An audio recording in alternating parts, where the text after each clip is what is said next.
Hey guys, today we're going to talk about ionic bonds. So ionic bonds are bonds that are created with a metal and a nonmetal. This is the biggest piece of information that you're going to need to use for this unit.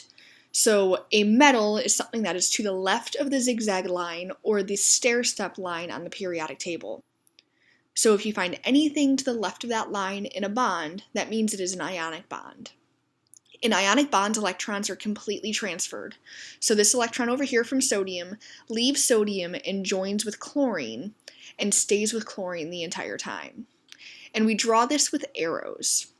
So other things about ionic bonds, they're really strong. At room temperature, they tend to be solids. They have very high melting and boiling points. And overall, they have a zero net charge.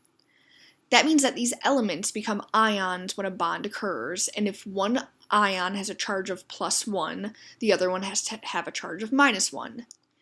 If one ion has a charge of +2, that means we need to have a total -2 charge.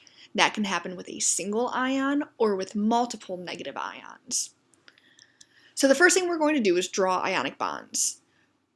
There are 3 steps that you have to follow in order to draw these bonds. The first one is draw the Lewis dot diagram. Now the Lewis dot diagram is the chemical symbol for that element with the dots for the valence electrons surrounding it. So for example, magnesium is Mg and it is in column 2 of the periodic table, so it has 2 valence electrons. Chlorine is Cl, it is in column 17, so it has 7 valence electrons.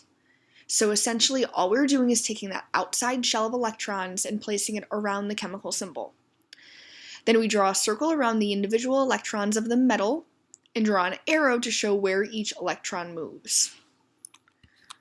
So we're going to do that with magnesium and chlorine on this slide. So magnesium is Mg and it has 2 electrons. Chlorine is Cl and it has 7. So that's step 1. Step 2, draw a circle around the valence electron of the metal and draw an arrow to show its new home. Now when we've done this, magnesium still has 1 valence electron available. Chlorine has a full electron set. So since magnesium is not yet happy, he has not gotten rid of all of his electrons, we have to add another chlorine.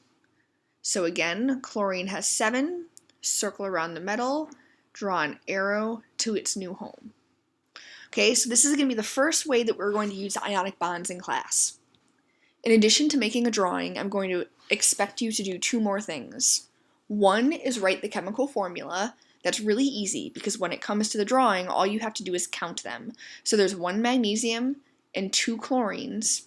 That makes this MgCl2. MgCl2. And the second thing I'm going to expect you to do is to write the name. Now with ionic bonds, that's really easy because the first word stays the same, so magnesium, and the second word gets an IDE at the end, chloride. So chlorine, we cross off the INE and we add an IDE instead. Okay, now the next slide is going to give you some information about how to do that. So writing the formula, count the number of each element, write the symbol of the metal first with a subscript to tell you how many are present, write the symbol of the nonmetal second with a subscript to tell you how many are present, but you do not need to write a 1 if there is only 1 present.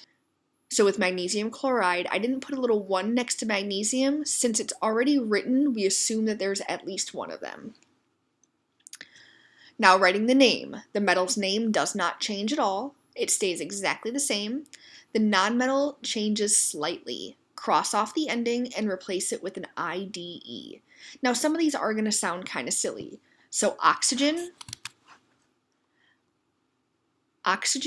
we are actually going to cross out the last 4 letters and write oxide. Iodine, we're going to cross out the last 3 letters and we're going to write iodide. So some of them might sound a little weird, but I promise it's going to be okay. So we're going to do 1 more together. Aluminum and iodine. Aluminum is Al and he has 3 valence electrons. Iodine is I, and he has 7 valence electrons. So circle the metal, draw an arrow to the new home. And again, iodine is now stable. He has all 7 filled. Aluminum still has 2 more to give away. So we have to draw 2 more iodines to complete this bond.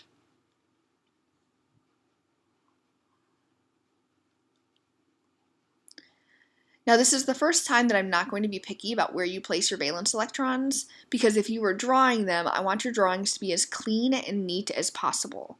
So this bottom iodine, I put the single valence electron on the top, just so I don't have squiggly, crazy looking arrows. And for this one, I'm going to write the chemical formula. Al, there's only 1, so I do not have to put a number underneath. I, and there are 3. And then the name, aluminum, stays the same. And iodine becomes iodide. So the first thing we're going to do in class is practice these 3 things. You're going to draw the bond, you're going to write the chemical formula, and then you're going to write the chemical names. I want you to get ionic down completely before we move on to covalent. And then eventually I am going to teach you how to do all of this without having to make the drawings first. Okay, so I'll see you in class so we can practice.